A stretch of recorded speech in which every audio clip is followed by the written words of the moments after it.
My name is Brother Kitwana Olajimi.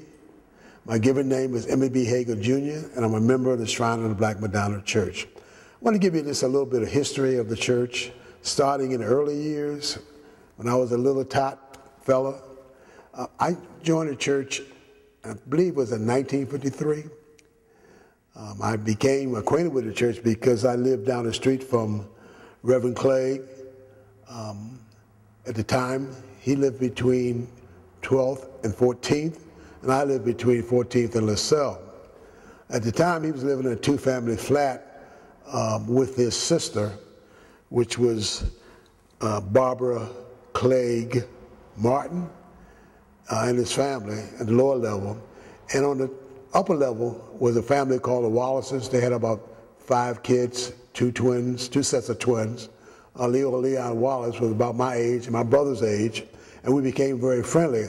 I believe the Wallaces were members of the St. Martin's Presbyterian Church, which formerly that Jeramogi was the pastor.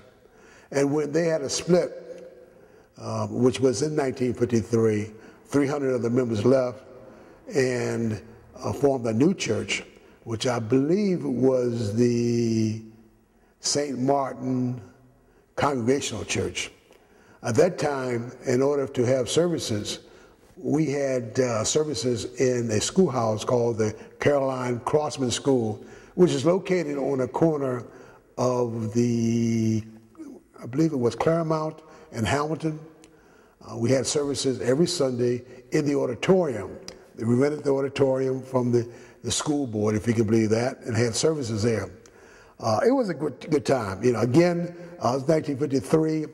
I was 12 years old, so bear with me in terms of some of these memories that I'm going to share with you. We always have a tendency to always think about the good times, but I can honestly say I don't recall any bad times at all. Going to church at that time was a fun thing for me. I was a kid, okay? I really can't say I remember any of the sermons, although I do remember that Jeramogi at the time was obviously a dynamic speaker. I walked from church, which is about a mile, I would say, from church, from home to church every Sunday. The biggest thing for me was that there was a grocery store across the street. I believe it was King Cole Market, I'm not sure. So I couldn't wait to get to church because part of my tidings went to buying a donut, which is like a Krispy Kreme donut. So that was a fun thing for me. But the thing that I guess attracted me to the church was that they had a heck of a youth program. One of the things that reasons why Jeramogi was dismissed from St. Mark's was the fact that he wanted to become more active in the community, more of a social ministry or civil rights ministry, become more socially active. And that meant also engaging the youth. We had a very, very dynamic youth program. In order to support that youth program, additional space was needed. And one of the places that was purchased was a parsonage. I think it was 2254 West Chicago. It was a large house, had about 16 rooms. Jeramogi moved from Calvert Street onto the upper floors of the house, and we had activities and offices and all the spaces primarily for the youth, which are lower level. The lower basement area had a full ballroom, a huge ballroom, so we were able to have ample space for all activities. The youth program grew into one of the largest programs in the city. I mean, it was highly rated. Matter of fact, other youth programs across the country sort of emulated the one in Detroit. Everyone wanted to be a part of the program. Primarily, the youth came from within, around this area of the church, Shrine 1, and on the parsonage. And it was a changing neighborhood at the time. Primarily, the neighborhood was a Jewish neighborhood, and primarily middle-class blacks were buying homes in that area.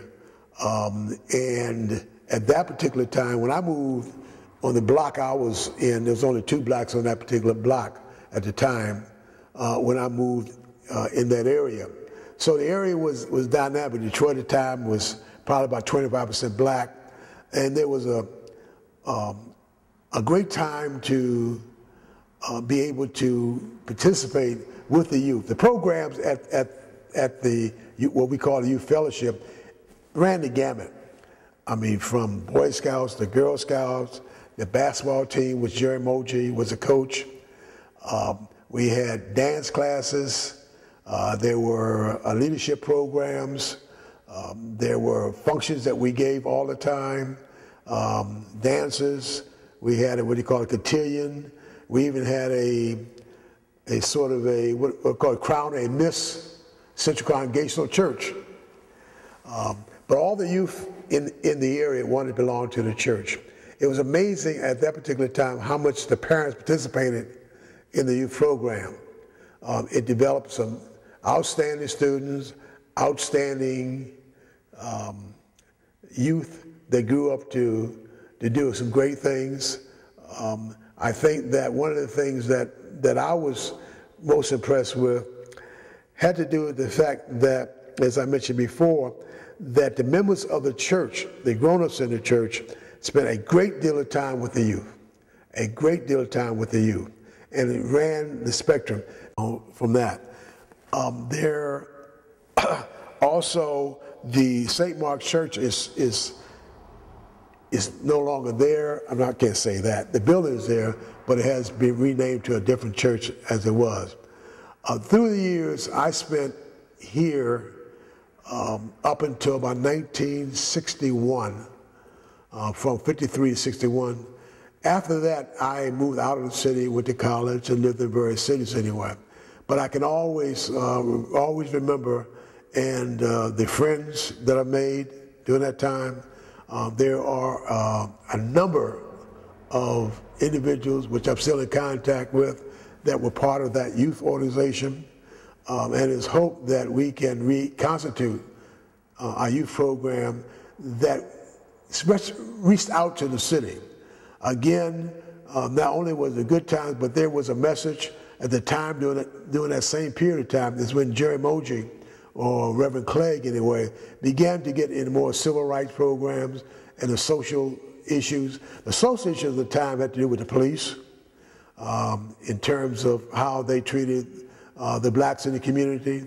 There was a police force called the Big Four, which rode around in a car and harassed black youth at the time. Also, we had the unions, which was an issue to try and get blacks into the unions and becoming more involved with the unions and with the mayor. He wasn't the mayor at the time, but Coleman Young, in the activities around the that particular time. Also, the school board was another issue in dealing with the education of the youth. So all these things were going around our environment with the youth, and so we were able to participate, or at least on the periphery anyway, get a good understanding of what social activity meant, was what the in terms of involvement and commitment, that was sort of the starting point where Jerry Moji launched his into later years and morphed into, obviously, to the Central Congregational Church, which was the church, name of the church, when it changed from the St. Martin Presbyterian Church. The youth program at that time, it came under the, I believe it was Central Congregational Church. The church itself was bought in, I believe, 1957. I believe it was, I'm not quite sure the name, it was Brewster Pilgrim Church, I believe was the name of the church, which was purchased, as I said, in 1957. Once that happened, a lot of the activities began to happen at the church functions.